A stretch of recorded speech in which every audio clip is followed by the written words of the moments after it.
My name is Alize Wood, and today I'm going to be talking about Latin American colonization, specifically in the Spaniard conquest of the Aztec Empire.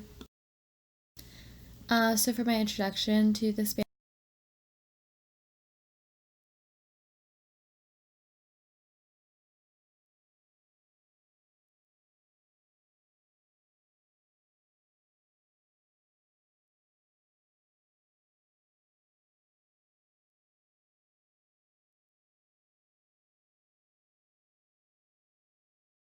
So, I wanted to discuss the initial contact of the European colonizers. So, as many of us know, Christopher Columbus arrived in 1492 in the Caribbean, and after that, the Spaniards became increasingly interested in the expansion of their land with the desire to exploit the available resources that were in the Americas, such as gold and silver. Hernan Cortez arrived in Hispaniola in 1504, and through labor grants, which was a land grant that the government distributed to an entrepreneur such as Cortez, which entitled him to use the forced labor of the indigenous people or the slaves on that land in order to exploit the land for resources. Through those labor grants, he was able to become very wealthy. And by 1518, Cortez was already leading an expedition for trade and expansion on the behalf of the Cuban governor. And Cortez began to be more interested in the gold and silver treasures that were believed to be in the Aztec Empire than he really was on the trading that was meant to take place. With the Cortez invasion, despite the interference of the Cuban governor, Cortez armed himself with 300 men, which was well beyond what he was initially allotted by the governor. And rather than initiating trade posts in Yucatan like he was supposed to, he brought this small army to Tabasco. And he had trained this army very well, and they ended up fighting with the larger indigenous group that was there in in Tabasco. But despite them being outnumbered, the larger indigenous group was unequipped to fight with them as they had very advanced steel weaponry. And after the indigenous were defeated, they provided the Spaniards with some of the resources that they had, including a woman named Malinche. Malinche actually became a very significant figure later on. She became bilingual, speaking both her indigenous language of Nahua and Spanish. She worked as an interpreter for Cortez, and later on, they even had a personal relationship and eventually had a child together. So, after the success at Tabasco, Cortez moved on to continue his expansion and attempt to conquer the Aztecs. He was also fearing for the Cuban governor to call for his return, and so he arrived in Veracruz declaring his legitimacy for his expansion efforts through the formation of his own government structures. He actually created a town council, which named him as the Chief Justice, and he ended up forming alliances with the Aztecs' enemies, such as the Zyaclanans, and used them in battle. Cortez approached the Aztec Empire in Tenochtitlan in 1519, and he came with a friendly demeanor, which took the Emperor Moctezuma by surprise. Moctezuma kindly gifted hospitality to these Spaniards and was gravely met with cruelty in return for his hospitality. So Cortez stayed in the palace of Moctezuma for about a week with his army, and they observed the Aztecs and discussed with them.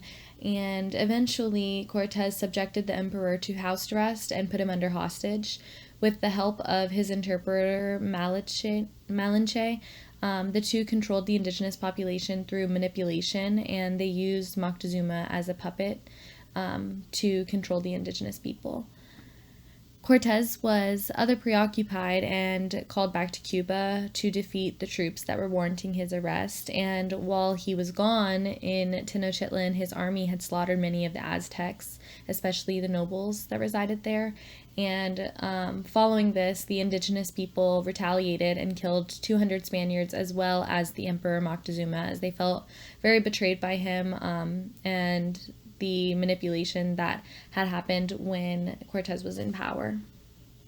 So, after the indigenous retaliated so harshly, Cortez ended up retreating so that he was able to regroup. And with the help of the Zyaclans, he was able to regroup and gain some of the resources. The tribe was a sworn enemy of the Aztecs, and Cortez was able to use the tension between these tribes and manipulate them to best suit his needs.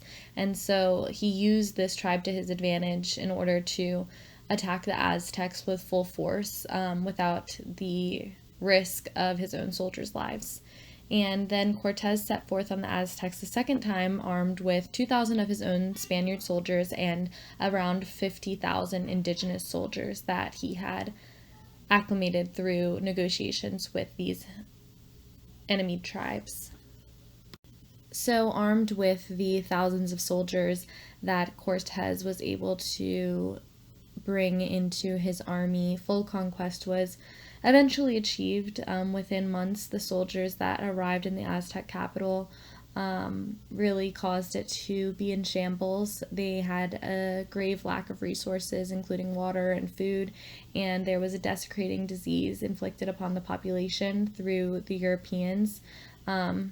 Their diseases were much more than the indigenous populations in the Americas had ever experienced, and smallpox really wiped out over 3 million Aztecs within just the months that the Europeans were initially there, and within the next 5 years, it wiped out over 15 million indigenous people, which is over 80% of the population there.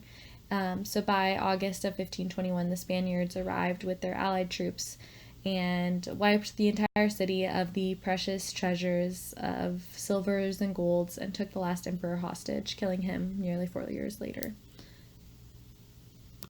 So I wanted to talk about some of the effects of the colonizers. So the colonization of indigenous peoples stripped their descendants of the inherited culture and murdered many sacred ancestors within these tribes. The expansion of Europeans was done at the expense of the lives and the land of those conquered in their path, such as these indigenous peoples in Latin America. The example of the Aztecs portrays a thriving, successful empire which was completely wiped out by disease and war on the part of the greed-filled colonizers. In the end, thousands were lost, but Cortez got his gold. That needs to stop being seen as the success story here.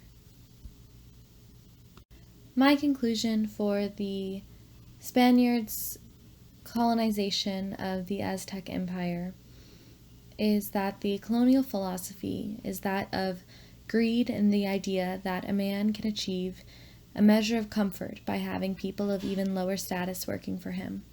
This ideology equates the inevitable success of Europeans with the continued exploitation of indigenous and black slaves. These successful empires were quite literally being built on the backs of black and brown people. In many instances, these exploitations of natives consisted of the forced labor of them to exploit resources on their own land.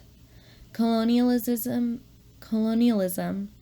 was made lawful with the idea of class systems set in place to the advantage of Europeans.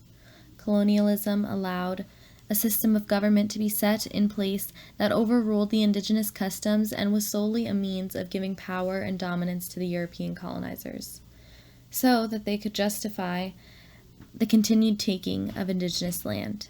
Even Cortez, the great Aztec conqueror, was deceptively claiming legitimacy for the expansion that he partaked in.